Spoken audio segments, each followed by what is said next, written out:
Hey, welcome back to the podcast. Before we get started, I want to give you a free gift that I have spent over a decade researching thousands of hours of peer-reviewed studies and interviewing hundreds of world-leading functional medical doctors and cancer conquerors that lays out a blueprint for helping your mind and body become a cancer-fighting fortress for natural cancer prevention and healing.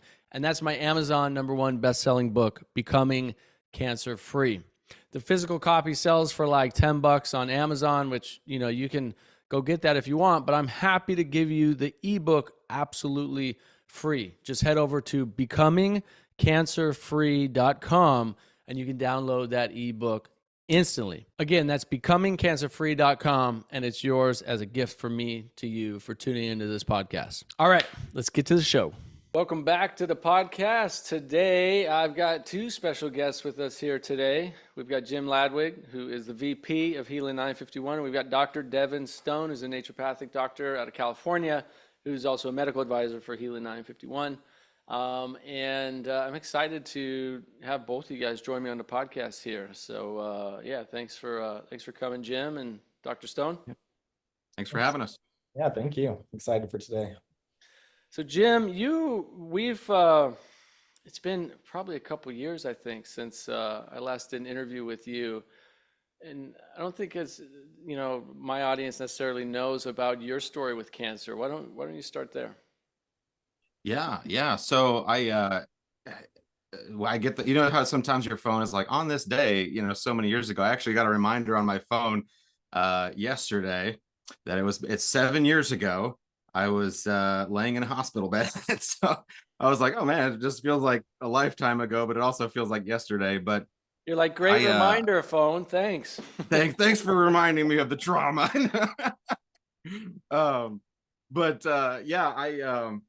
So my journey kind of started with it was just months and months and months, probably almost a year of just undiagnosed, gut issues, sickness, weakness, weight loss, and nobody could really figure it out. And what ended up happening, it was missed on a scan. And we later went back and was like, oh my gosh, can't believe we missed that. But I was diagnosed with colon cancer, and the way that it had kind of formed was blocking my digestion, which led to all kinds of other things, H. pylori and different things that needed to be addressed. And one of my first calls was to Jordan Tedesco, and Jordan's father is Joe Tedesco. He's the founder of Healing 951.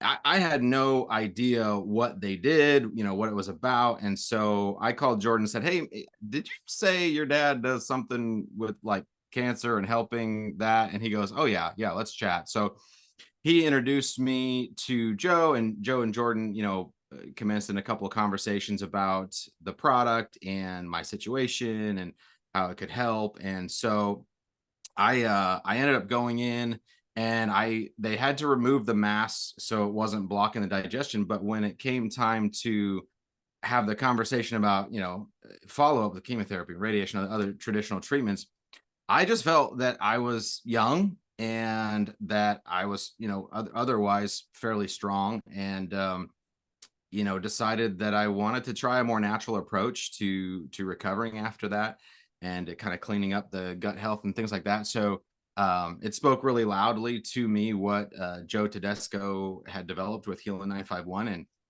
so I decided to get on the product, and I got on like right before my surgery. And then I stayed on for about 100 days, which is our typical, suggestion. And my recovery was pretty fantastic. My doctors were super thrilled. A lot of those gut issues just, started resolving. All these food sensitivities I was having, all the just, tiredness, the brain fog, just all the things that kind of come along with that. And then even the surgery recovery, everything was just, it went so well. And I attributed so much of that to Healing 951. Now, granted, I did do, obviously some diet, lifestyle changes from what I was doing. I was in a pretty high stress environment, was able to, address that and bring those levels down. So there's certainly more things. And I would never say that, obviously healing's the one thing you should do, but but it was a really big part of my journey. So, as I was recovering, it was probably about, I don't know, a little less than a year later, my doctor was just super thrilled. I was like, hey, I don't really need to see you anymore. Things are going great. Scans are coming back. And so 2 weeks ago, Monday, I had another follow-up scan. Everything's great. No evidence of disease, doing great, feeling great. And, super thankful. So after that, it was a few years later that Jordan and Joe approached me, and my background is in marketing. So after I'd kind of gone through that, I took a deep dive into health and wellness and really started educating myself and bringing myself up to speed. And then eventually started working here and was brought on to wear 50 different hats in the company. So yeah. Yeah, it's amazing. Congratulations, by the way. 7 years ago, you just got the reminder. So, what you've been doing obviously has been working. I want to ask you, what was your diet like before, diet and stress? What was that like before your diagnosis? Yeah. So, I like to, my mom was, I always say she's kind of crunchy. My mom is, we were the ones that grew up with the organic blue chips, and all my friends would come over and, we're like, so we certainly, she made a lot of attempts to have clean, low ingredient foods. And I, strayed some. I don't think I was, certainly not into that, full on standard American diet, but definitely, much worse than I was, on the back end of it. Now I'm, I watch a lot of what I eat, very, very whole food, single, just the outside of the grocery store type of thing. And but I didn't feel, I've never been a drinker, I've never been a smoker. I didn't feel like it was crazy bad, honestly. But certainly needed improvement with a lot of my, gut issues and things like that. I think a huge one for me, I was in a really high stress job at the time. It was a contract I was on, and just a lot of outside influences affected that, whether it was, from a job perspective, a spiritual perspective. I was, struggling with a lot of, stressful things. And so it really did take some intentional effort on both fronts. I was very diligent with my diet, certainly a lot more water, cleaner water. That was a big shift for me. And then also getting, just to where I alleviated a lot of that stress. And did you quit your job, or how'd you alleviate the stress? I didn't quit. I changed the contract. So I've had a marketing agency for years.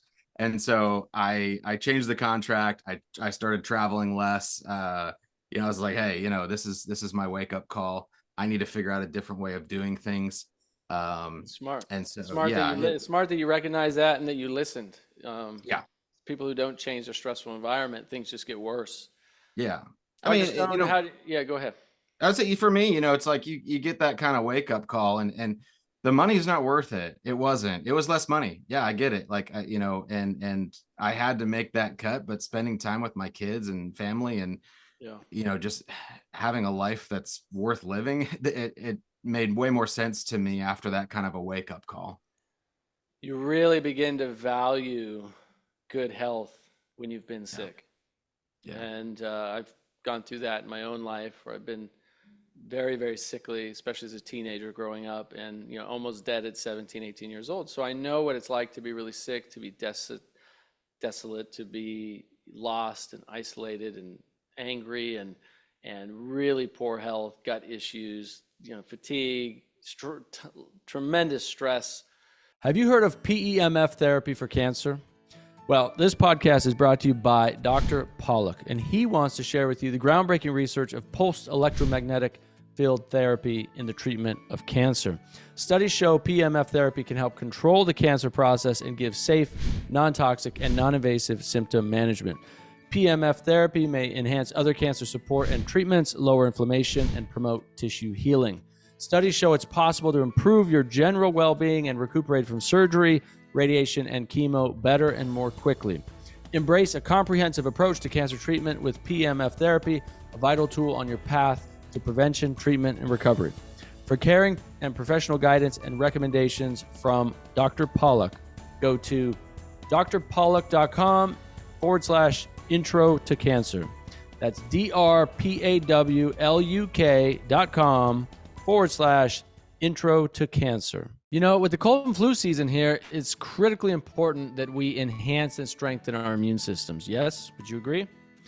The problem is, though, that there's so much confusion out there when it comes to what actually works for our bodies and for our health.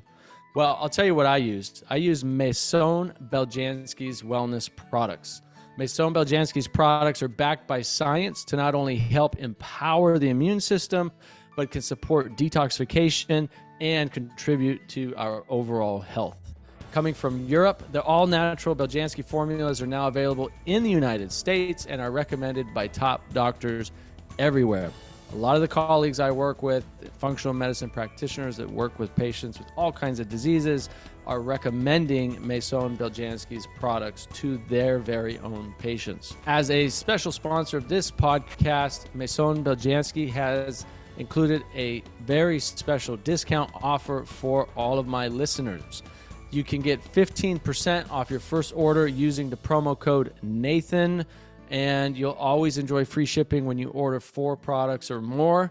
You can grab your wellness products today at maisonbeljanski.com. That's MAISONBELJANSKI, maisonbeljanski.com, and use code Nathan for 15% off.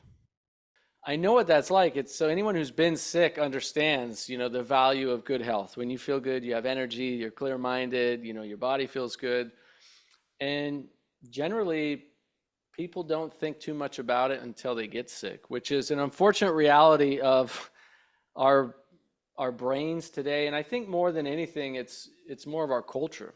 Because if you go to some Eastern cultures, Japan's a great example. I mean, now things have changed, but for many, many years, there are, island cultures and Eastern cultures that have always valued health. And in fact, have always thought of the body as a temple. This is the temple to bring me closer to God. This is the temple I have to take care of it because it's housing my soul, is my spiritual vehicle, right? And so they've always taken care of it.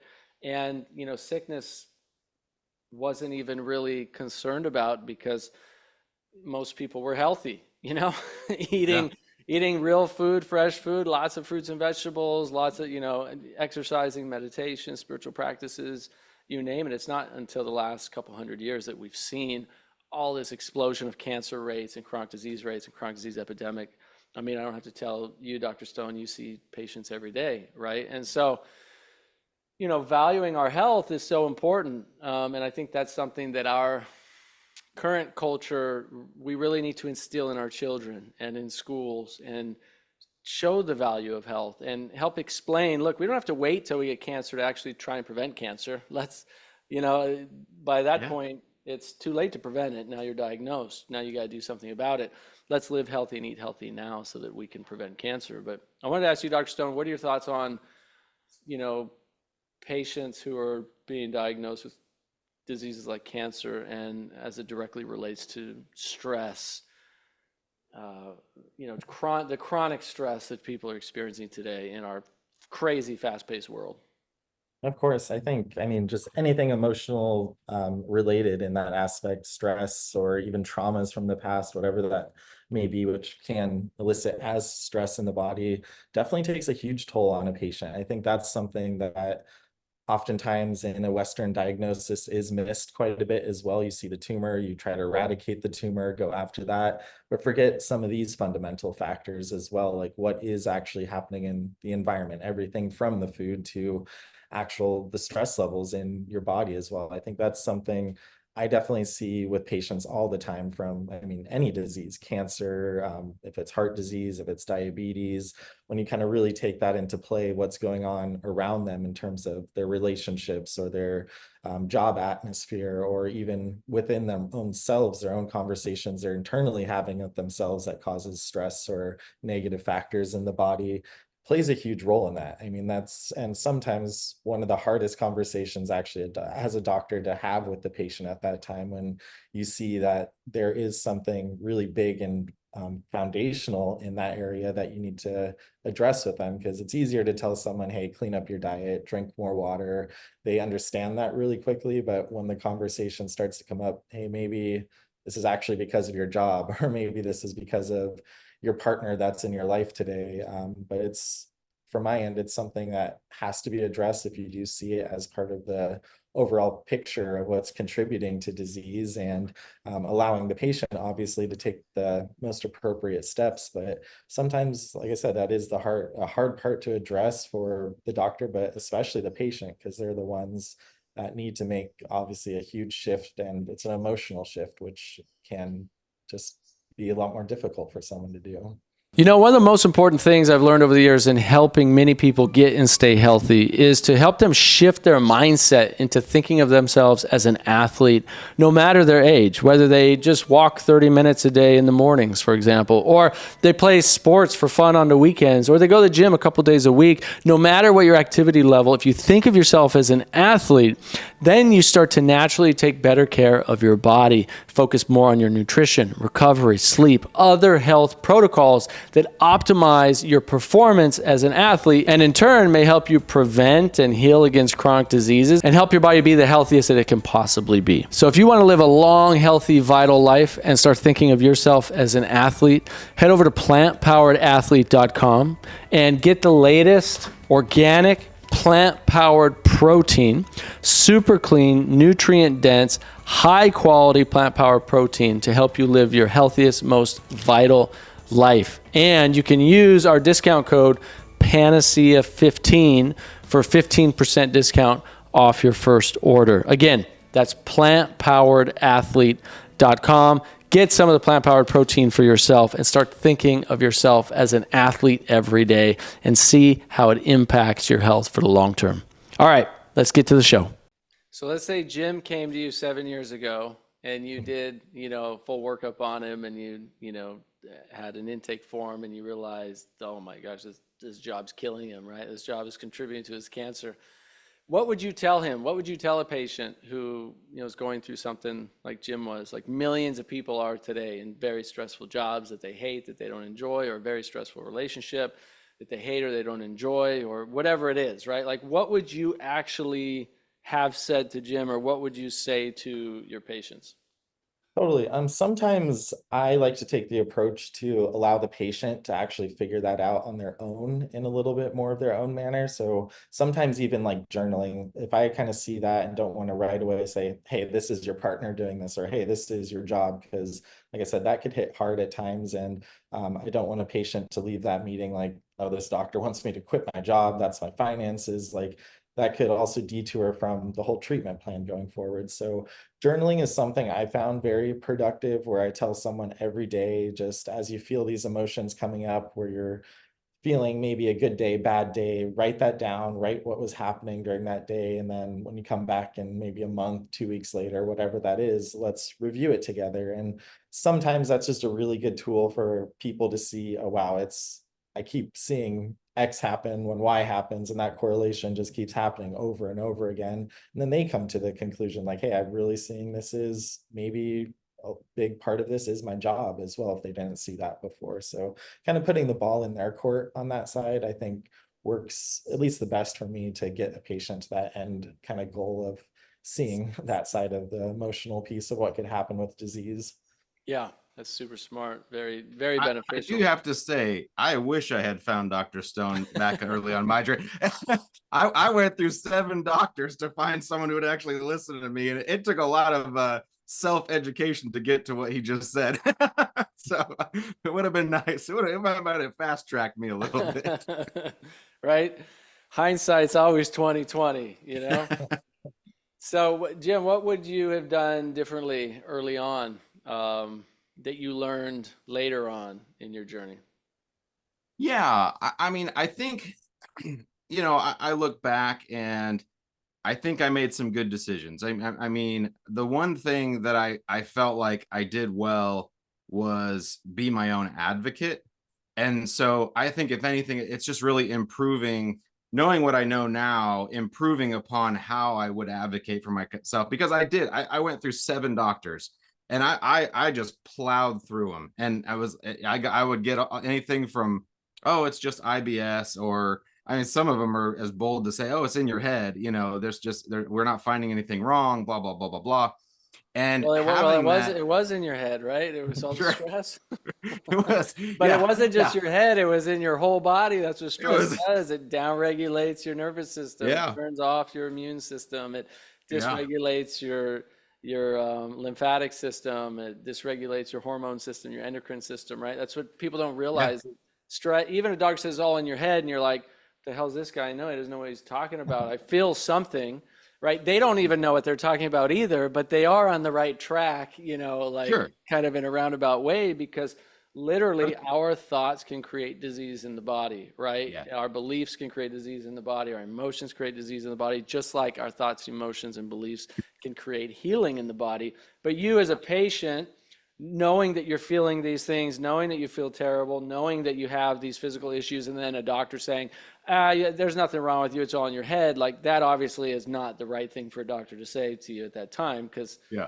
you're like, Find a new doctor. yeah, exactly. You're like, this guy doesn't know what the hell he's talking about. Yeah, and you're right. I mean, because there's certainly, I think a lot of times, going back to what Devin said, I love, his, um, approach to it, because there's more to you than just this physical body, right? And addressing the issues that can kind of affect each other, with the mental issues, the stress issues, it's all connected. And that was kind of, something I really hadn't considered so much, going into it, was how much that was just so connected, and really drilling down and writing things down. I was keeping, as I started, educating myself, I was started keeping, and I wish I'd done it sooner, was a food journal, but also tied to just writing other stuff down, just, typical journaling. And kind of associating, like, oh wow, like I would eat this thing, and I would feel this way, but then also that was kind of affecting my thoughts, but then my thoughts were also kind of affecting. So seeing that there was certainly patterns, that things that I was consuming or wasn't consuming, was affecting how I was feeling and how I was thinking. And then vice versa, how I was thinking was also affecting the things that I was consuming. So understanding that connection was huge for me, and understanding that, honestly, just putting together that it was so connected was really big.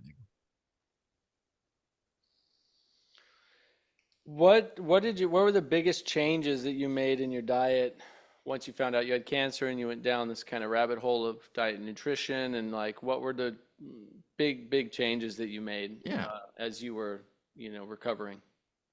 yeah, for me, I made a lot of changes around, obviously ultra processed foods, really just have really no place, in what I was doing, especially, there's an element of, when I was traveling more, it was convenient, and it became quite inconvenient to travel, but I still had to make it work. I mean, you still got to, pay the mortgage. So, you got to put food on the table for the kids. And so for me, it really was figuring out how to travel, and not have, either ultra processed foods, or, um, you know, fast food type of things, and Wait, finding what. are you trying to tell me that sloppy joes and Snickers aren't good for you? Is that what you're Not saying? ideal. No, Huh, that's crazy. not ideal. You I've can never confirm imagined. this, Dr. Stone, but I'm no doctor. Yeah, let's ask the doctor in the room. I don't know, Jim. I think you're a little off here. We'll Yeah. hold So off on that comment. we don't want Big Sugar coming after us.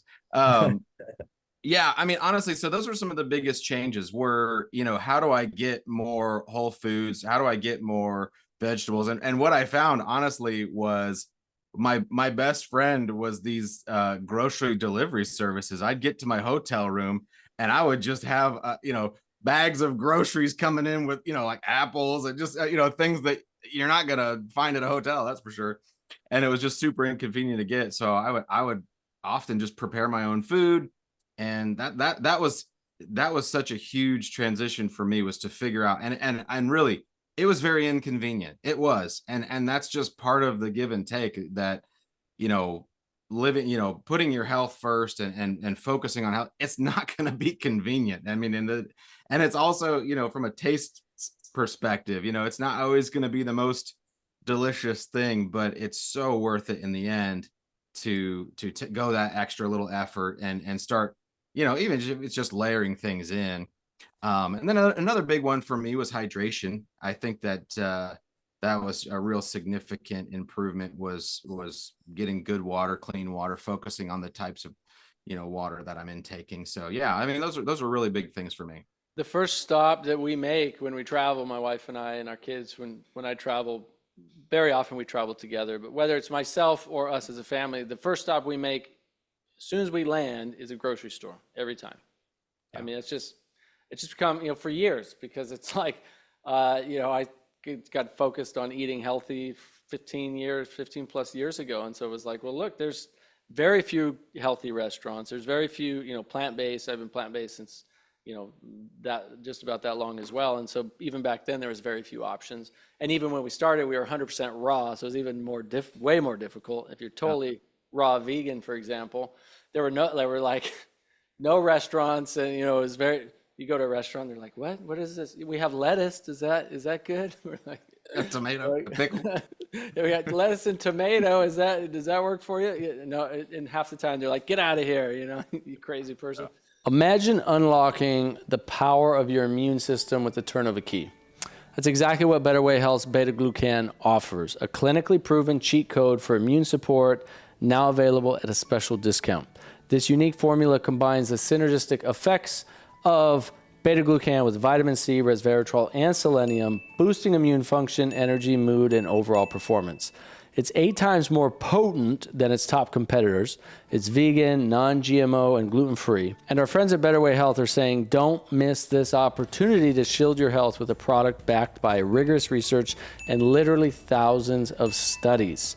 Elevate your wellness journey with Better Way Health's beta-glucan and experience the difference in days, not weeks. Secure your supply today and feel the invincible shield up around your health. Just like countless satisfied customers worldwide, I actually take this beta-glucan myself, and I highly recommend it. You can visit nathancrane.com/beta-glucan. That's BETAGLUCAN. nathancrane.com/beta-glucan for a special discount today. One of my good friends and integrative cancer doctors, Michael Karlfeldt, owns the Karlfeldt Center in Meridian, Idaho. And I'm really grateful that their team has sponsored this episode. Dr. Karlfeldt is a globally renowned naturopathic doctor in integrative oncology, and his center pioneers cutting-edge alternative therapies to combat cancer. They offer cutting-edge therapies, including high-dose IVs, ozone therapy, curcumin, mistletoe, photodynamic therapy, and many others within their 17,000 square foot advanced medical and wellness treatment facility. With decades of expertise, they offer comprehensive root cause medicine tailored to support your healing journey. You can begin your transformative experience with a complimentary 15-minute discovery call. You can call them at 208-338-8902 or visit their website at thekarlfeldtcenter.com. Again, that's 208-338-8902 or go to the website thekarlfeldtcenter.com. Let's talk about Helin 951. I first learned about this revolutionary product while attending a conference on natural cancer treatments. I then later interviewed Jim at Helin Products, and his cancer healing journey with this product truly inspired me. Helin 951 stands out for its profound effects on gut health, inflammation, cellular health, and immune system support. Unlike typical supplements, Helin 951 offers scientifically backed, tangible benefits and an over 30-year track record.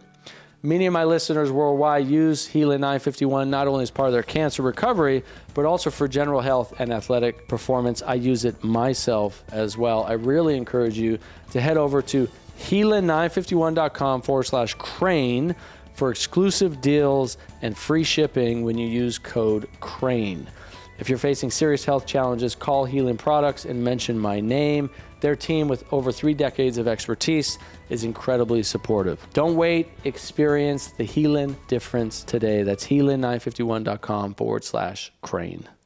So yeah, that's just been a habit. And like you said, yeah, it may not be convenient, but actually over the years, like it just doesn't bother me because I'm like, I know my health's important. And so I'll do what it takes. That means if I spend an extra hour after I land to go to the grocery store and load up on things that I know that, when we're not able to get to a restaurant or whatever. Nowadays, like, you can find restaurants in every city that can provide healthy food. Like, you have to be able to ask the right questions and, choose selectively from the menu. But everywhere we go, like, I can find healthy options. But I still go to the grocery store every single time we travel and get, load up on fruit and some veggies to snack on and some, drinks and stuff like that. That way we always, dates, some organic dates, apples, bananas, blueberries, carrots, celery and hummus, things where it's like you're not grabbing the potato chips, you're not grabbing the Snickers, you're not grabbing that stuff because when you're out and you're busy and you're hungry, and it's like that's the problem you have to watch out for. Busy, hungry, and then stressed out, and that's when you're gonna choose really poor food qualities, right? And so it's like you have those healthy food choices around you always because you plan ahead. That's the secret sauce there.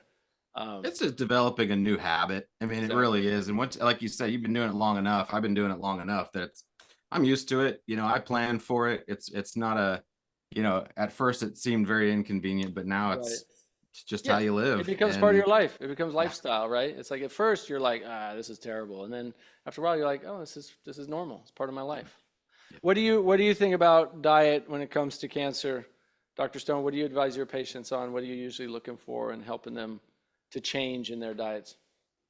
Definitely so. I think that's always a huge foundation too. Like for us as naturopathic doctors, starting with foundations to cure is the way we're trained. So that stress level is definitely a piece, diet, water, exercise, some sleep levels, but with diet, obviously always diving into that for every single patient. What I like to do is always start trying to remove before I'm adding things into their diet. So looking at the areas where they may be adding different items into their dietary day that actually could be contributing to cancer. So definitely the processed foods, the excess sugars, all these preservatives, stuff that maybe has higher pesticide loads, heavy metal type of foods. So really looking at those first and trying to remove them and then starting to build a better dietary plan for them after that point there to kind of show them first, hey, this is actually contributing to your cancer. Let's remove these items from your diet. And now let's start working on foods that we know support your body for fighting and hoping to eradicate cancer down the road as well. So kind of take it typically in a stepwise approach. And then obviously it's always to the patient as well. I mean, there's some patients that I work with, they're like, I just want to go full in. Obviously, money is an issue too when it comes to food as well, how you can eat, areas that you live in still. So those type of considerations come into place too, to just make sure we could obviously clean up diet, make it the best, but fit the patient in that time and setting to set them up to the most success possible. Because I've definitely seen that the hardest. Worked at an area down here in San Diego called La Maestra, which was a California center that was all free based medicine down here. And it was of a lower socioeconomic area there. So that was a lot harder to fully revamp someone's diet. You can't tell Mm, someone there, hey, go to Whole Foods, just switch to a fully organic diet, remove this, because it's just not possible in some settings. So there was a big factor of, okay, let's start really definitely removing some of these items that we know are contributing, maybe some of the chips you're grabbing as a snack like we were talking about, or some of the processed foods, and start working with just whole foods in general, just starting to move over to stuff that you still can cook. Obviously there's levels of going up from there, but just switching to a whole food diet is sometimes even just a great place to start with there. Well, when working with cancer patients, like that's what I find, when we're talking about diet specifically, it's like the first thing people need to understand is the problems with the specific foods that they're eating, right? Like everyone has heard by this point, yeah, eat more whole foods, eat more fresh foods, eat more real foods, eat more plant foods, right? Like everyone's hearing that. But then you get all kinds of confusing information from different people online that say, oh, don't eat plants, they're bad for you, they're going to kill you, which is total nonsense. And then they go, oh, I can't eat plants. And so now there's all this confusion that people are having online. But let's say, generally speaking, anybody who has at least been wanting to learn about health has probably heard eat more fresh foods, more real foods, less processed sugar, more, plant foods and so forth. But they still don't see the problem with going to their favorite fast food restaurant and buying that burger and fries and eating it. They still don't see the problem with having that Snickers or candy bar or whatever, once a day. They still don't see the problem with having that big gulp thing of, soda or whatever. They're like, yeah, this is normal. This is part of, why would they sell it to me if it caused disease in my body? Right? So like, that's foundational, isn't it? Do you find that with your patients that it's pretty foundational to teach on those core aspects of like, hey, these foods are contributing towards dis-ease in your body, and here's how. And what would you say about that to people who don't see a huge Definitely, I problem think with that? that whole education side is the biggest piece possible. I mean, I think that's also why being trained the way I got trained, I love so much, is because it's not just, hey, you have this disease, here's your plan. I got to get on to the next one right now. It's really, yes, talking about and helping diagnose properly, but teaching the ways to actually live a healthier life too. And diet is, like we were saying, a big, big part of that. Like in our clinics that we have, we work with patients throughout the year. We see patients every single month, but then we also have health coaches that they have to meet with. So if it was like a oncology patient I'm working with, yes, going to start talking about, hey, we need to clean up your diet, but then they'll spend another 2 hours with one of our health coaches to dive into these topics, because the education piece is the biggest factor. It's understanding what happens when this food enters your mouth, what it's actually doing to your body, how that's actually contributing to disease. Because without knowing all of those processes fully, it's like what you're saying, not everyone's going to get it right away. It's out there. It's the mass way of eating actually is all of these unhealthy foods. It's harder to find healthy foods than these unhealthy ones. So when it's everywhere, it almost seems like we kind of recoined even what is food today, especially children growing up nowadays. Like they've a lot haven't even seen as normal foods as what our grandparents have seen as they were growing up. So even just teaching people what actual food is again and how that actually contributes to your body versus causing all these inflammatory processes and cancer promoting processes in the body. Once that's really understood, I think that kind of flips a switch a little bit, where it's not just, hey, this is fuel, this is just something to make my stomach feel better, not be hangry for the day here, but it's actually messages to the body that tells it what to do, good or bad. And understanding that, I think, is just a huge piece once that breakthrough kind of happens. So can you talk a little bit about those processes for people who don't know? Like, let's say somebody's eating, an ultra processed candy bar, or, a fast food burger and fries and whatever with all the sauces and I saw something about Chick-fil-A that like one of their chicken sandwiches has like 20 or 30 something ingredients in it. And there's like, should be like 4 or 5 ingredients, and there's like some crazy number, 2 or 3 dozen in there. And that's not just Chick-fil-A, that's all fast food, right? All fast food, processed food. So if you can, for people, take a minute and explain, when you're eating that way, those processed foods, processed and let's talk about ultra processed primarily, right? These fast foods, these candy bars, these potato chips, stuff like that. What's happening to the body, and why should they be concerned about it? Definitely so. So I think it comes down to, especially what you just said, when you look at the list of all of these ingredients on there. I mean, even if you wanted to compare exactly what you said, the Chick-fil-A chicken sandwich versus someone maybe making an organic chicken sandwich at home, where it's maybe just chicken, flour, some salt, water, maybe few vegetables on there, lettuce. Then you look at the other side where it's a laundry list of 50 different items on there. And then it really just takes into consideration at that point, what are these 50 other items? Like most people don't even think about that because you grab the food, you don't look at this whole list of ingredients, you just think it's maybe made the same way as what you think it would be. But we take all of these chemicals, once they're in our body, they signals different cellular pathways that could be very negative to the body.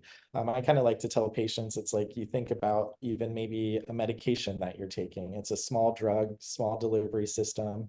If you look at the back of some of these foods, it's a whole laundry list of different chemicals that are going to signal your body to do different things. And many of the times these are promoting inflammatory pathways. So this is what contributes, I mean, to all disease is inflammation in some standpoint, from cancer to diabetic onsets of disease, joint disease, whatever it is, it starts to promote these pro-inflammatory pathways. So what happens, it goes to cells, it goes to your immune system, it starts increasing certain proteins and what we call interleukins and cytokines, which then start signaling your body to say, hey, I'm inflamed, starts attacking itself, and it just starts this whole cascade of a disease process happen. It's not going to happen day one, but day after day, we need to eat every single day, obviously. It keeps cascading on itself, and then ultimately one of the most foundational reasons why, especially here in the United States, we do have so much chronic disease. I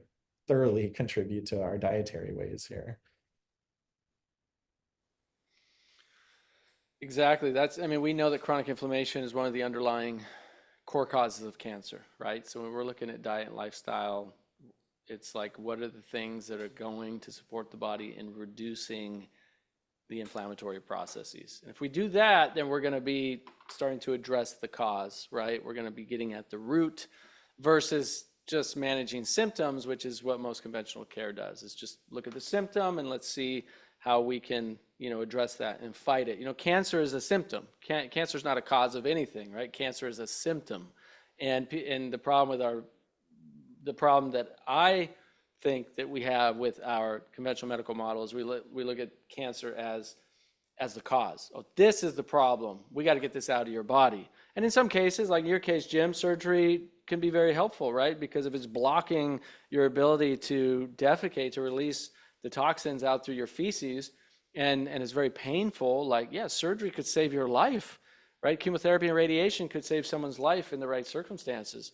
But in most cancers, from what I've seen, all the research I've done, doctors I've interviewed, the cancer patients we've worked with, it's very often that, hey, if you took a natural approach or a holistic approach, maybe you would actually get a better approach at hitting the root cause of this, which is not the cancer, it's the inflammation, it's the DNA damage, it's the mitochondrial dysfunction, right, that's caused the environment for the cancer to thrive in your body. And so, supplements are a big part of that. Diet's a big part of it. Stress reduction's a big part of it.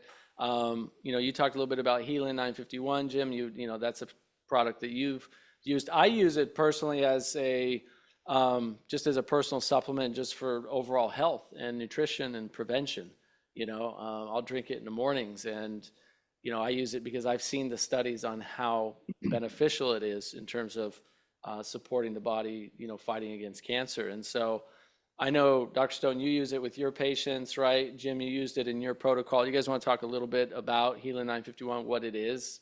Because I think it's a phenomenal product. I've been recommending it and promoting it for years. I think, yes, it tastes very strong. It's not, a lot of people are turned off by the taste, but I use your guys' mint powder in it, and it's totally fine. It tastes good with that. But when you look at the studies behind it and you look at all the case studies, it's like, to me, it's a no-brainer. If you have cancer or you're trying to prevent cancer, to me, it's a no-brainer to have as one of your support systems, in your health protocol. And that's why I tell people you should always approach health from a holistic perspective: mental, emotional, physical, environmental, relational, and spiritual. If we look at all these areas of our lives and we take care of each one of these areas, then we're going to be on a much better path towards health, happiness, fulfillment in life. And a lot of people, I notice, will get stuck on the supplements, like, oh, this is a great supplement, it's got a lot of good studies, let me just do this. but they're stressed out. They're eating Chick-fil-A every single day or processed food or whatever. They're not sleeping well. And it's like, I'm sorry, that's something that by itself, if you're not doing all these other things, like you're not going to get nearly as much benefit if you're actually addressing these other core areas of your life. Would you guys agree? Oh, definitely. For myself, just having that conversation yesterday, like those foundational pieces, 100% necessary. And sometimes even that may be the cure in its own, just doing that. It's not even needing, like the way, once again, we're trained, we even see like a supplement being a higher tier of intervention before even working on those. If we could make someone heal by just working on these foundational lifestyle aspects, you could get a lot of movement and a lot of healing done there alone. And oftentimes, if you do need to move up to those supplements, allows the supplements to work even better. Like if you're working on your diet and you're working with even like a supplement like Healin, where you're trying to decrease inflammation, you're trying to go after cancer cells, when the body is at its most vital state, it's going to allow these to even function so much stronger in the body once that gets going there. I had one of my doctors is kind of one of the quotes she always tells me, you can't supplement your way to health. It's just so much more than that. It's it could be a big part of it, but it's not just I think in the allopathic model of healthcare, the idea of just taking a drug and continuing on with your life is somehow permeated into the more wellness industry. And unfortunately, I think a lot of people do, they just want to take something and continue living their life, and this somehow corrects whatever problem we've caused over all these years. And unfortunately, I wish it worked like that, but it just doesn't. And I love Devin's approach, or Dr. Stone's approach, because it's so much more. It's, and sometimes these things, sometimes things can be, dramatically improved just by drinking more water. And it's really something that simple, or exercising more, or just getting out and going for a walk. And that, honestly, that's just the most ideal situation. It's like, oh geez, I just got to walk more. Great. I just got to drink more water. Great. But sometimes it does need, something more. Yeah. That's where we come. Yeah. I mean, totally. And supplements have their place. And I want to come back to talk about Healin in a second, because I want people to know about it. It's such a good product. But I wanted to show this. Can you guys see my screen? All right. So I found the ingredients for what is this? We're picking on Chick-fil-A right now, but I mean, this is true for basically every fast food restaurant. The Chick-fil-A deluxe sandwich. I stopped eating fast food in San Diego. I think the last fast food restaurant that I ate at was, the heck was it? Like a Jack in the Box. This was probably 2005, 2006. And I ate it one morning and I got sick after it. And I was just like, that's it. No more fast food. Now, I think I ate, so it's not totally true, because I think there was that one fast food restaurant in California that had, San Diego, the real famous one with like the hidden menu. What was that called? In-N-Out, probably. In-N-Out. So I did eat In-N-Out like probably 3 times when I lived there over the course of that next year. So I think 2006, 2007 was the last time I ate like a fast food restaurant like this. But look at this. Look at this. Look at all these ingredients in here. In one single sandwich. Let's see if I can zoom in for people. Now, to be fair, some of these things like pickles, let's see, pickles includes cucumbers, water, vinegar, salt, like nothing too crazy there, right? They add some calcium chloride and potassium sorbate as preservatives. You could talk one way or the other, are those actually good for you or causing problems? But you look in here, then soy lecithin, like that's super processed. It's very highly processed. Organic soy is incredibly good for you, and we have dozens and dozens of studies proving that. You start to process it down into a soy lecithin, or even soybean I've seen studies with soy. One of the only studies that we have that actually shows that soy is not, it has a negative effect, is it's a soy isolate protein that was done in that study, right? And so the more you process buttered flavored oil, this is literally not even something real. This is an oil that they take a fake flavoring that makes it taste like butter. There's nothing real about this, right? It's soybean oil, palm kernel oil, soy lecithin, natural flavor, which can be one of any 1,000 ingredients, right? And then beta carotene. Like, this is so highly processed, it's insane.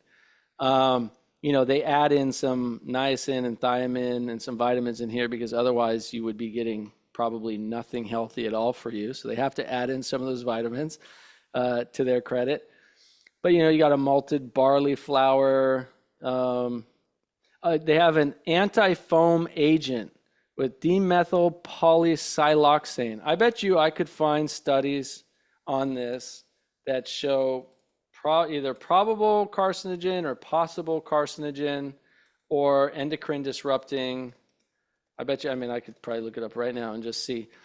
I bet you, because most of the time I'll look up these kinds of ingredients and then I'll go look at studies and I'll see, like, they've already done studies that show that, this highly processed thing as a food additive it disrupts your your endocrine system, messes with your hormones. They do rat studies and go, we actually saw a higher increase of cancer. Like, I see that all the time when I look up these kinds of super processed ingredients, right? Like, this is just insane. And this is what people need to realize. This one sandwich, which normally if you ate this at home would have 0 sugar, by the way, right? It should have 0 sugar.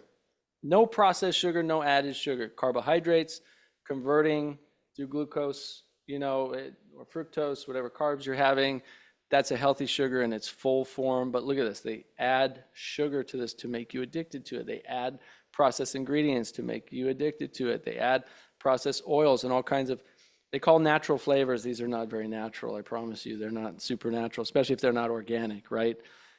Pasteurized. Plus it's got MSG. Everybody's now heard of the dangers and problems with MSG and the problems, the neurological potential issues with it. Oh, look, they have more sugar added up here, right?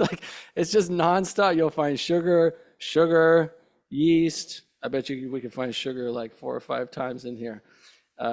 They add it to just about everything. And so when you go and look at the sugar content of, this is a slightly different sandwich. Which one did I look at? The deluxe? Chick-fil-A Deluxe. So let's look at that sugar content. Chick-fil-A Deluxe sandwich. Sugar content, 7 grams of sugar. Look at their popular one up here, the honey pepper pimento. 16 grams of sugar. These are sandwiches which should have 0 sugar. Honey pepper grilled filet. 15 grams of sugar. We know how bad sugar is for cancer, right? Sugar is for cancer. Cancer thrives on sugar. And, when you have a cancer diagnosis, avoiding processed sugar is probably a pretty good idea, yeah?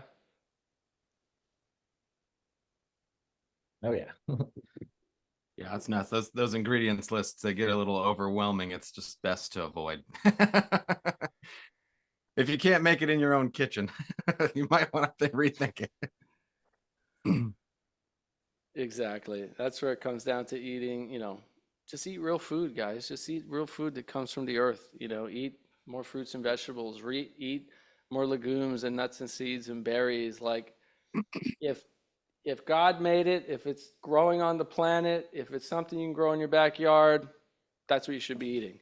And if it comes out of a laboratory and filled with all kinds of processed sugar and man-made chemicals, we should probably rethink not eating that. And the habit is just not buying that stuff and finding other things to replace it with, right? If you like the crunch of potato chips, like, try some different kinds of things, like, I love celery and hummus, or like carrots and hummus, or like a salsa fresca with something, you get that crunch from the carrots, or from kind of fresh cucumber, or from, bell peppers. Oh my gosh, we buy these little sweet bell peppers and eat those with like hummus or salsa fresca, or, an avocado dip. It's amazing. You start to retrain your palate, and then those foods that you didn't think tasted good, once you stop eating the highly processed, highly sugar foods and eat more of the real foods, your taste buds go back to the way they're supposed to be, which is those foods actually start tasting amazing, don't they? Yeah. Yeah, it's a shift. So we talked about soy. I've talked about soy so many times in my community because there's so much misinformation. Avoid soy. Soy is bad for you. Soy causes cancer. Soy increases estrogen, et cetera, which you and I know that's nonsense. But can you talk a little bit about soy? Because I know that's one of the core ingredients. That is the main ingredient in the Helium 951 product, which Yeah. cancer patients use every day, and somehow they see incredible benefits from it. Yeah, it's wild. I come from a background where I was very anti-soy. I came from that camp, and I have books on my shelf back here that are demonizing soy and going through all the things. And so it was some unlearning, and on my quest of why I should avoid soy, I ended up becoming kind of pro soy and understanding what's really happening, and kind of the process of how it got demonized and how it got a bad name. And really, there are some aspects of it, like you mentioned. You got these highly processed soybean oils and the soy protein isolates and things that really have no business. It's just you're at that point, you're so far beyond what soy really is, that it doesn't have a kind of a place in the conversation, because they're not great. And so what we're doing is a lot of people don't understand. So soy beans, there's over 2,000 different varieties of soy. And so not all of those soybeans are created equal. Some are grown for crayons, and some are grown for highly processed soybean oil. Some are grown for cow feed. So understanding what the different species of soy are, what their phytonutrient profile is, how they're grown is a really big deal. And one of the problems we do run into here in the US, and I'm sure a lot of your listeners understand this, is that there's one main company out there that has a patent on a genetically modified soy that is very invasive and cross-pollinates with anything around it, and then turns that into its soy. So about 95% of the soy produced in the US is can be problematic, and it's really grown for that speed growing, and that things like I said, like crayons and even fuel and things like that. So understanding that where the soy is coming from, because in its pure state, in its original state, man, it is an awesome plant. It's a complete protein. Your amino acid profile is quite robust. It has things like you talked about, the phytonutrient like genistin is a phytoestrogen, very misunderstood for years. Now, holy cow, the benefits that people are seeing, and the studies coming out in the last just 5, 6, 7, 8 years on genistin, with anything from cancer to menopause to inflammation to just so many different things, that it helps to regulate the estrogens in the body. It's not promoting these skyrocketing estrogen levels like they originally thought. It's really helping to balance and regulate. It's what they call SERM, a selective estrogen receptor modulator. And that's just one of the many. There's the protease inhibitors, there's the phytosterols, which, if you listen to the word phytosterol, sounds a lot like cholesterol. It's the plant version, which has kind of given soy its reputation in the cholesterol space, and helping to regulate that. So the benefits are just fantastic when you get the right species and it's grown correctly, you're growing organically. And then to take those benefits to the next level, really, fermentation is just an absolute must. I mean, the fermentation process is great. So that's where you see, cultures that have a rich heritage with soy. It's not a natto, and fermentation with that nattokinase enzyme, and it's things like tempeh and fermented tofus, and even fermented soybean drinks are things that are very commonplace. One, to help preserve it and to maintain the value, but then also to increase its ability to affect the body in a good way, that bioavailability, the way that those nutrients are processed, and then even how some of them, you actually change the chemical structure in the fermentation to where you're creating new fermentation metabolites and things that are just wildly beneficial. And so that's kind of where our product started, was seeing those benefits of soy. And we kind of take that to a whole new level, from a soy perspective, which I'm sure we can get into. But I don't know if there's anything on soy too. Dr. Stone's really been a great resource for us in understanding and kind of educating folks on some of the misconceptions of soy that have crept in over the years, but then some amazing benefits.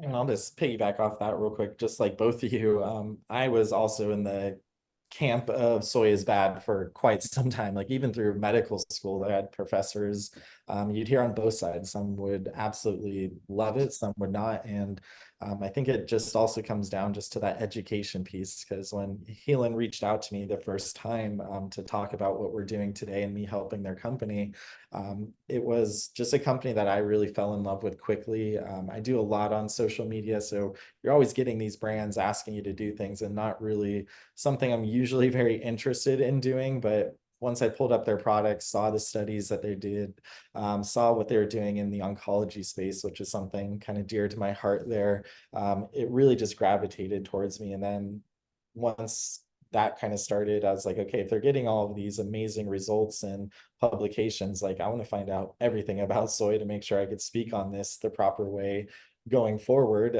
because there's obviously something deeper to this. And that's what really struck me, is when you go into the studies, I mean, there's almost nothing but just positivity coming on almost every single study, and just even so much more to come. Because the nice part is, like what Jim was saying, this product is the whole plant and fermented. It's not that isolate like soy lecithin that we were looking at earlier, which within that there's so many constituents within this plant that we know some of the mechanisms, we know what it's doing, but there's probably hundreds and hundreds of more that still need to be studied to figure out what all of these benefits potentially can be for someone. And that's something I'm very looking forward to here in the future, as well as also looking at different ways Healan could adapt into other patients' lives as well, because I think there's just so many benefits across many diseases there.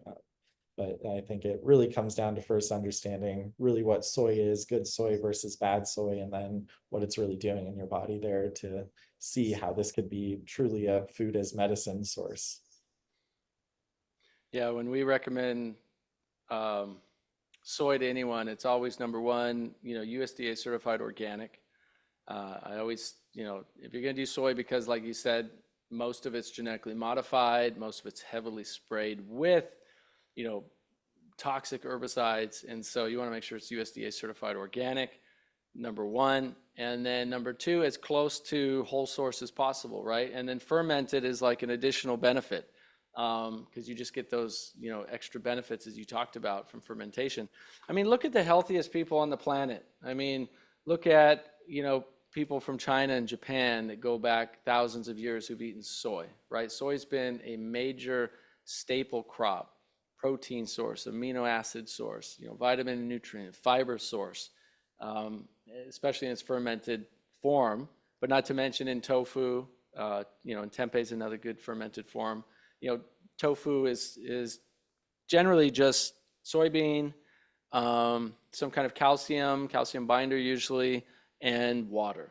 Like that's it. That's about as processed as you want to get with something. They're not adding lots of man-made chemicals and junk additives and things like that to it. And so, now we have these populations of people who've eaten soy for thousands of years and have been very healthy with it without massive cancer rates until recently, until the, Western diet has been exported and imported into these countries where they have all this ultra processed food and fast food. Then you see, and all the toxins and heavy metals and so forth and stress, and then you see cancer rates skyrocket. But before then, like people, millions of people eating soy for many, many years, why didn't everybody have cancer, right? Why didn't men turn into women? And why didn't, you know what I mean? It's like, it obviously hasn't happened because, and when you look at the studies, it makes sense why. Because number one, phytoestrogens in something like soy or plants have up to 1/1,000,000th of the effect of a human estrogen molecule. So like even if you get, if you had a human estrogen molecule, or you took a, where they make synthetic estrogen from yams, for example, right? The phytoestrogen in plants has somewhere between 1 in 1,000 to 1 in a millionth of the effect. So people think, I've heard these doctors, these carnivore doctors online talk about how, oh, don't eat soy, it's so bad for you. It has 10 times or 100 times the amount of estrogen that beef has for you.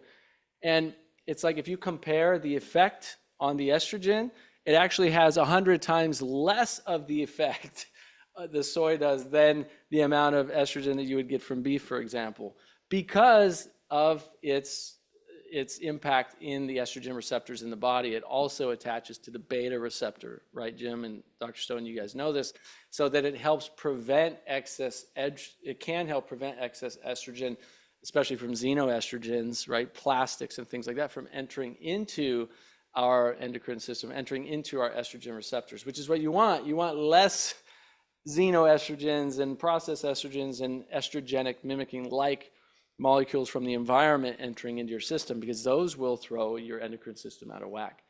Whereas you're getting these healthy phytoestrogens in tiny doses, even if you're eating a lot of it. I eat soy literally every single day.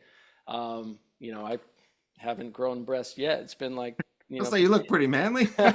been eating, I don't know. I mean, some people might differ. I don't know.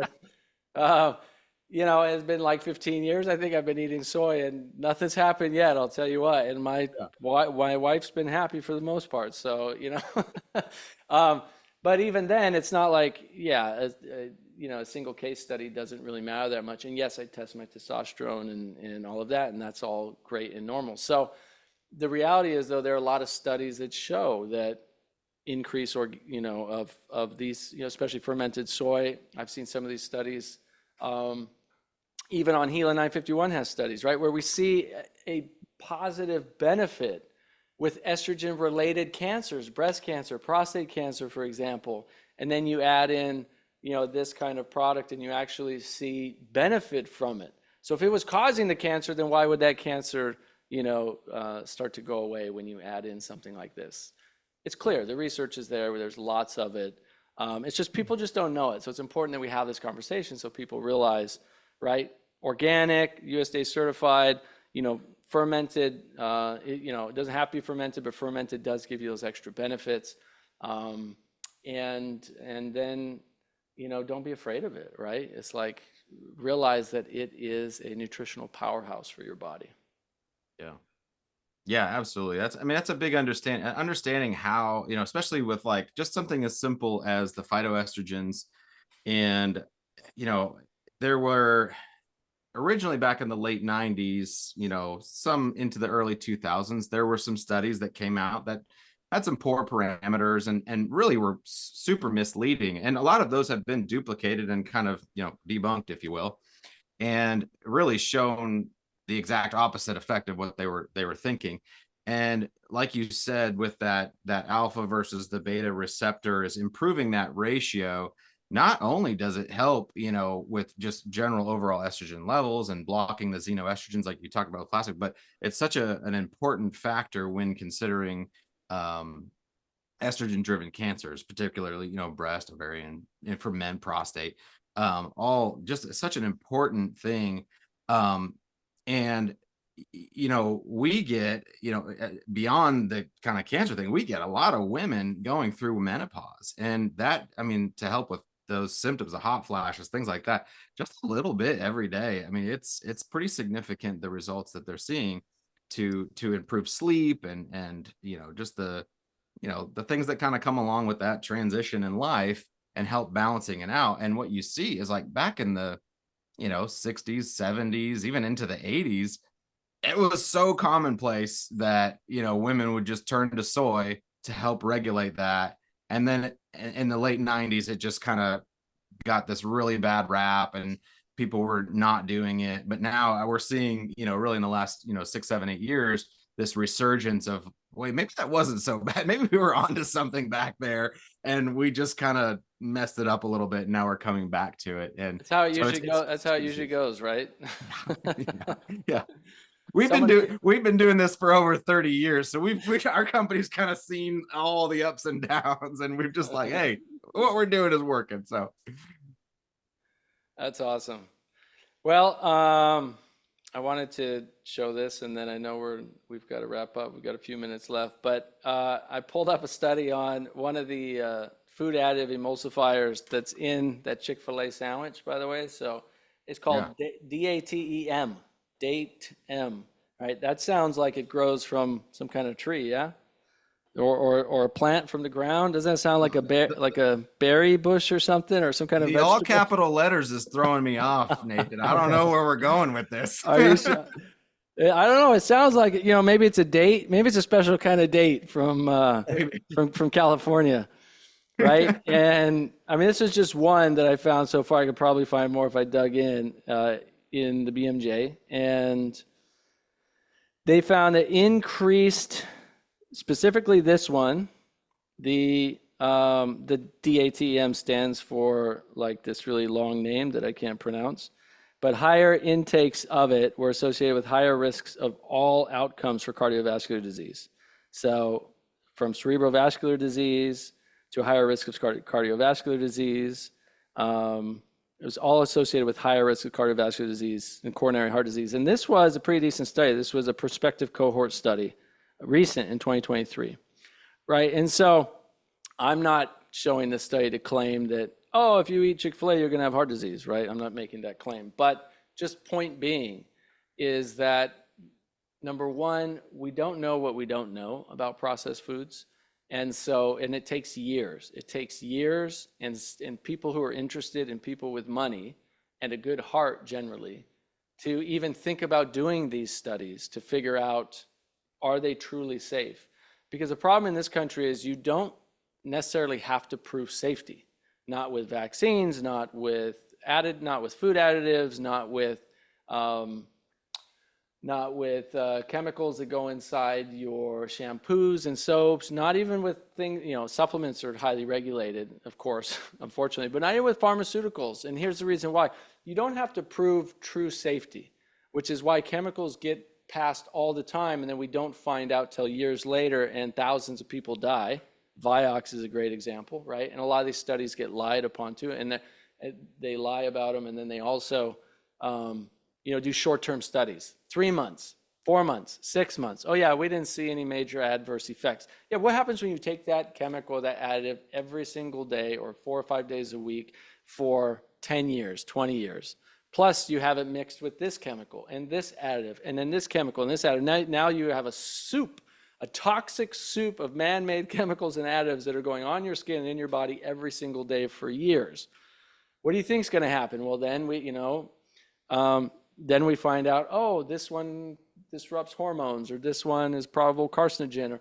All right, so then they remove that one, and then they come out with the next one, and they make a bunch of money off of that for 10, 15 years. And then they find out, oh, that's not a good one, right? That one's causing problems. So it's so much easier just to be like, let's eat real food. Let's eat whole food. Let's eat, organic soy. Let's eat, organic fruits and vegetables as much as possible. Let's eat real foods and nutrition.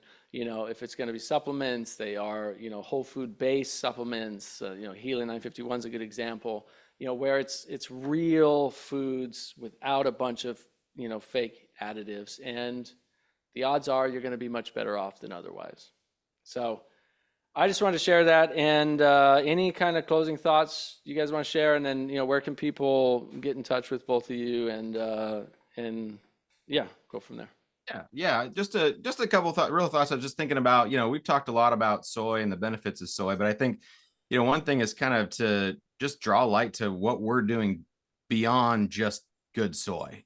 So we've seen that, even adding dietary soy is great, organic and fermented as being great, but what we're doing is taking it to a whole new level. And we love when people try it. One thing that there's two things that people talk about when they talk about healing is kind of the objections, if you will. Is one, it doesn't taste good, and that's one thing that, like you mentioned before, it's got a strong taste.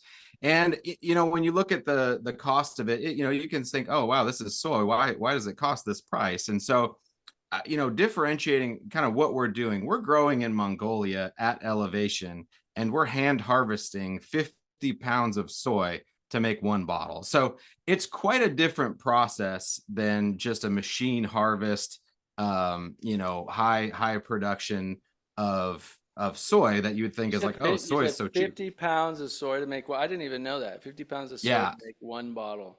Yeah, I mean it's pretty good. I mean, you think of what it takes to make maybe it's 20 pounds. Hold on, I could be wrong. I think it's 20 pounds. I think I said it wrong. But basically it's essentially equivalent to about a 5-gallon bucket. You think of a 5 gallon of raw soy, Yeah, that's that's what it 20, takes to ferment down to one. So maybe it's 20 pounds. 20, Um 25 pounds, maybe Probably 5 about 25 gallon. pounds. Yeah. That's still a lot. I mean, that's a That's still a lot. lot. So you're Yeah. fermenting that down into a single bottle, right? I usually do Yeah. when I'm taking it, I'll usually do like a half a bottle at a time. I know a good maintenance dose is generally like a quarter bottle a day, something like that. Or even an ounce. Yeah, 1 ounce. Like, yeah. Yeah, but I'll usually do like a half bottle at a time, and then but yeah, so I mean, you're talking about super concentration of all of the, anti-cancer benefits in a Yeah. single drink. So yeah, that Yeah. makes sense. That's like eating 20 pounds of tofu, versus just Yeah. a couple ounces of the drink. Yeah, Yeah. just taking a little shot of healing. And one of the things too that's a little bit different that we're doing is it's not the typical fermentation like you would see, you would do, your like lacto fermentation. We're doing a nitrogen fermentation, and that nitrogen is a really effective delivery system for those specific compounds. One of them being the isoflavone genistin that we talked about, is having a delivery mechanism, because in the past when you've looked at genistin in these studies, you got to take so much to see a benefit like what we're seeing, because the delivery mechanism that we're using is so effective, and it really can just assimilate right into your body super quickly. It can affect those cells really quickly. And so, what we're doing, we've really refined this process down over the years. And I mentioned before, we've been doing this over 30 years now, and the product has really stood the test of time with not only the various studies, the results, but really, just that day in, day out, like you said, that maintenance, general health. We have so many people who are just, they love it. The inflammation, the gut health, those day-to-day things at just an ounce a day is pretty fantastic. And then, obviously you have a more serious health condition. You're going to be taking more of it. And like you mentioned before, to get a hold of us, we love a phone call. Give us a phone call. Every situation's different. You might catch me on the phone personally. Would love to chat about the situation that you have, and how, what we've seen over the years might apply. And or you can visit us at Healin 951. That's HAELAN 951.com. Tons of information there. It's a really good resource, not only for this general soy education, but also for our product specifically. Well, yeah, when I've shared it with people, definitely I hear that concern of, oh, this is super expensive. How can I afford this? And I talk to people, I'm like, well, what's your focus on your treatment? Like, what are you focusing on? Where are you spending your energy? Where are you spending your money? What's important to you? I mean, a single round of chemotherapy, can cost you $100,000 for, a single series of chemotherapy that runs you 3 months, maybe, for example, right? Like, you're doing however many doses in there, like that can be $100,000, right? And then a lot of people's insurance isn't going to cover it. Maybe you're paying $10,000 for that. Maybe bankruptcy from healthcare bills is, healthcare in this country is number one reason for bankruptcy. It's insane, right? And did that actually help you heal? And so I don't know. I have to tell people, like, number one, yes, your finances are a main concern. You have to think about it. We all do, right? We all have bills to pay. And at the same time, it's like, where is your money being spent? And can you, reallocate it based on what your main focus is? If your main focus is to heal and you're trying to do it naturally, well, then think about what that means for you in terms of, what's your health worth? I remember when I started eating organic, like, I was barely making enough money to pay the rent, but I still made a priority to buy organic for my family because I realized how important it was. And I didn't know how I was going to pay the rent every month, but I still bought organic every single month. We still grocery stores, like, we're buying organic because my health, my wife and I and our newborn daughter at the time, it was like, that was super important, And so it's just like, what are your priorities and what's important to you? And what is money really mean if you're dead anyway? Like, that's the reality. You have to look at these things and go, and people go, well, yeah, well, where does it actually work and all of that? Well, go check it out. Look at the studies, talk to their team, look at the case studies. I mean, obviously there's no guarantees that anything, there's no oncologist that can guarantee, and you can speak to this, Dr. Stone. There's no doctor in the world that can guarantee whatever they're going to do is going to reverse whatever disease you have. Nobody can. But you got to do what you feel is the right thing to do. And for you, but you got to get educated and see what's actually working for people, and then make an educated decision from there. So, yeah, I get it. I had one more thing, Nathan. It seems expensive, but it is a very high quality, highly impactful, food is basically food, highly concentrated, medicinal food for your body. So you have to take that into consideration too. Yeah. I had one thing I meant to bring this up. I had a late one of your listeners actually emailed me yesterday, and I know we had talked about this before. It's like, and finding somebody supposed to it was perfect timing. She's been going to, she's 79 years old. I have the email here. Her name's Janine, and she had a particularly, according to her oncologist, a particularly harsh chemo that they were recommending. And she was, she got on our product. She did a lot of research on her own, and found us, and was just super thrilled with the lack of side effects. And that's what a lot of folks are using our product in conjunction with their traditional treatments. And she's doing really well. She just was sent me an email, was super excited. She's like, no heart damage, no liver damage, no kidney damage. I've maintained energy.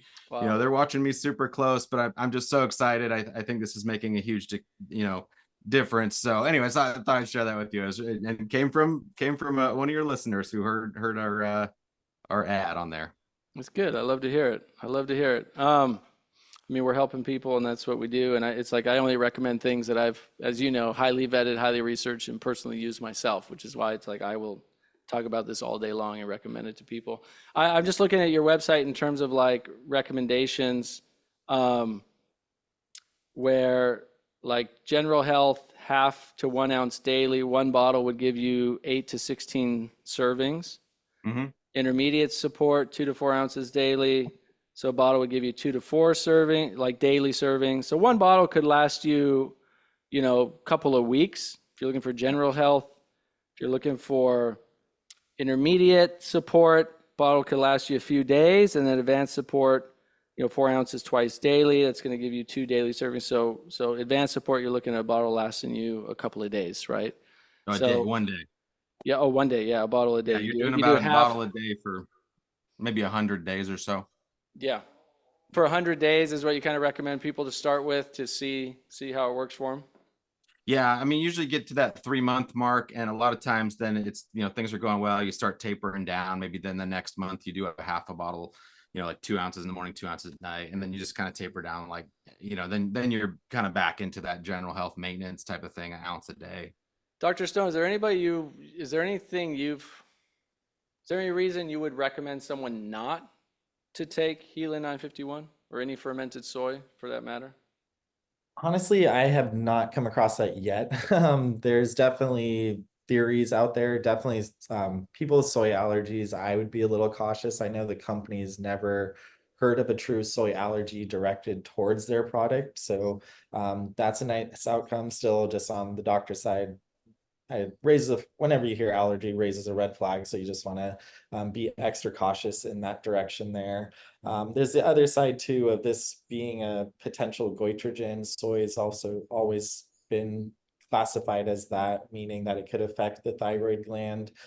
We do see though, with like the fermentation process and the way it's breaking down some of the constituents, it really doesn't affect the thyroid gland as much as some other goitrogens that are out there. So for me, it's also then in those type of cases too, like any treatment that we're doing, always weighing the pros and cons to the patient is what's the most efficacious things we could do to get the best outcomes and best health goals. And I'm yet to have a person that I would not have said, hey, you should try this out. And that goes to many patients, from oncology patients to cardiovascular patients to even people like yourself, athletes I work with that or just using it to decrease inflammation. I just see so much benefit from, I mean, the medicinal side from it, but even the fact like what it is, it's a true whole food too, even an awesome just protein source for someone to ingest on a daily basis. So I'm very open with it for many of my patients, but those are kind of the two areas.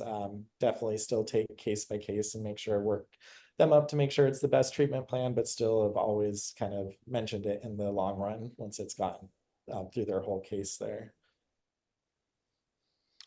Beautiful. Thank you for sharing that. I would highly recommend for anyone getting some, make sure you get this sweet mint flavoring. It's a little scooper. You pour it. What I do, so here's what I do, Jim. I don't know if I've even told you this. I'll take like a normal size water glass. I don't know what that is, like 16 ounces or something. I'll fill it half with water, and then I'll fill whatever dosage of the Healing that I'm going to put in there. So like I said, usually when I'm kind of cycling on, like I'll cycle on and off Healing. So like right now I'm on it, I'll do like a half bottle at a time. But even if I was doing quarter bottle for a while as well. So put that in quarter or half, whatever, into the water. And then I'll do a scoop of this sweet mint flavoring, this mint powder, which is super simple. I like it because it's like, it's organic lucuma, organic peppermint, basically monk fruit extract, and some vegetable fiber. It's super simple, but it gives it a much better flavor. and then I don't have, if you drink it by itself, it's very strong. You do get used to it if you drink it for a while, but if you drink it with this mint powder, it's like so much better. It's like night and day. I can drink it all day long with the mint powder mixed with water, and it, stir it up, boom, chug it down, no problem. So people trying it for the first time, get the mint powder. You'll be happy that you did. Yeah, it helps. Awesome, guys. So healing951.com is the website. And Dr. Stone, if people want to get in touch with you, what's the best place for them to, you got a clinic there in California. Where can they get in touch with you as well? Definitely, yeah, and I'm more than happy to discuss these two. This product is part of your treatment plan, and if it is a perfect fit for you as well. Our practice is We Are Tulsi, WeAreTulsi. Definitely set up a consultation to talk more about healing as well. Sounds good. Thanks so much, guys. Take care. Thank you for listening to the Nathan Crane Podcast. Please make sure to subscribe and share this on social media. Then head over to nathancrane.com for your free ebook.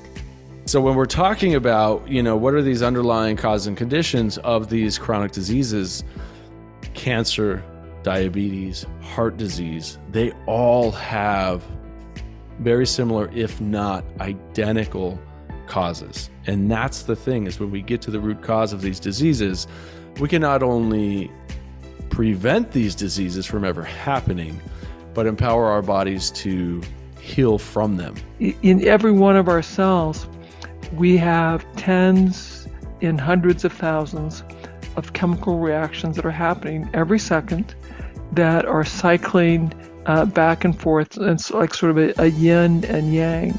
And, for me, the soul's purpose is evolution. It doesn't care about comfort. It cares about evolution. And so I think so long as we are following our soul, then we will evolve.